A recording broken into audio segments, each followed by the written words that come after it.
On this day in 1973, Lou Macari left Celtic for Manchester United. By 1972-73, Celtic was a club in transition, with the Lisbon Lions in the process of moving on, while the Quality Street Gang were showing the potential to be the core of an equally successful team for the rest of the 1970s. Such was the quality of the gang, even Kenny Dalglish didn't stand out as unarguably the best of them at that stage. Danny McGrain was a rock-solid fullback who was a better attacking player than most of the wingers he marked out of the game every week. George Connolly oozed class and composure alongside Billy McNeill in the centre of defence, building attacks from the back with an incredible range of passing and ball control. Davy Hay wasn't just a jack of all trades, he was a master of most of them as well. And in the front line, Lou Macari had long since drawn comparisons with Jimmy Greaves for his all-action style, pace, control and devastating finishing. For a variety of reasons, Celtic would lose the services of all but McGrain by the end of 1977, and the first to go was Lou Macari for a record transfer fee received by a Scottish club of £200,000 on the 18th of January 1973.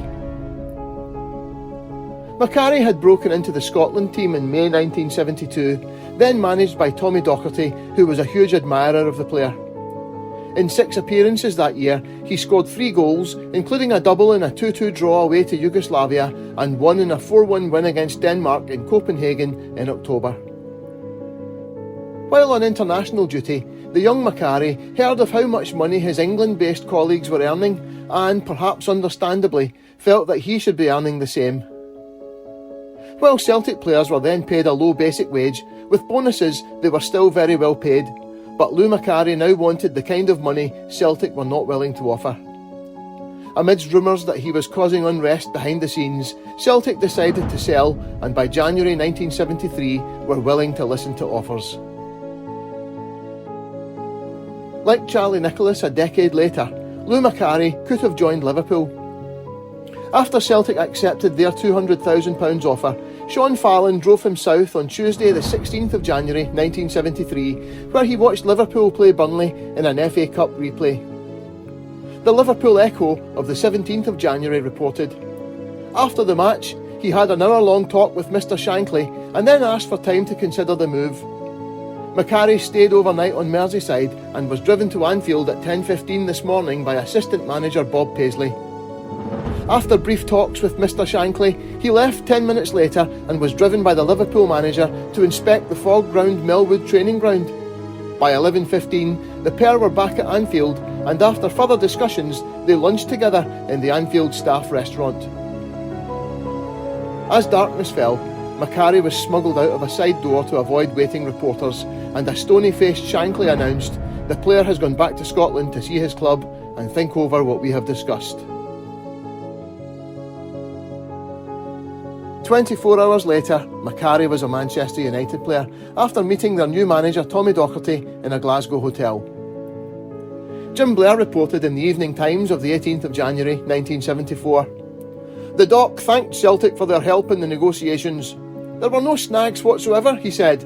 I am happy to have signed Lou. I know his ability and what his worth will be to Manchester United." Macari was all smiles. "I feel terrific," he said, "and flattered that clubs such as Manchester United and Liverpool showed interest in signing me." "Why United, who are bottom of the English First Division, rather than Liverpool, who top the table?" "I have my reasons, obviously," the player said, "but all I want to do now is help steer United clear of relegation."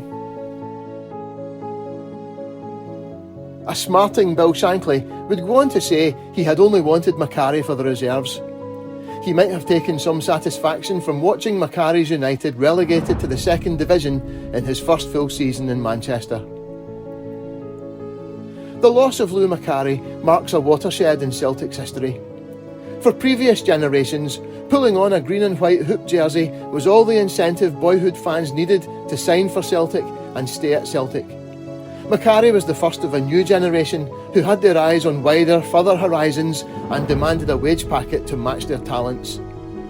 His departure was the beginning of the process that saw the breakup of the Quality Street Gang and ended Celtic's days as a genuine power in Europe.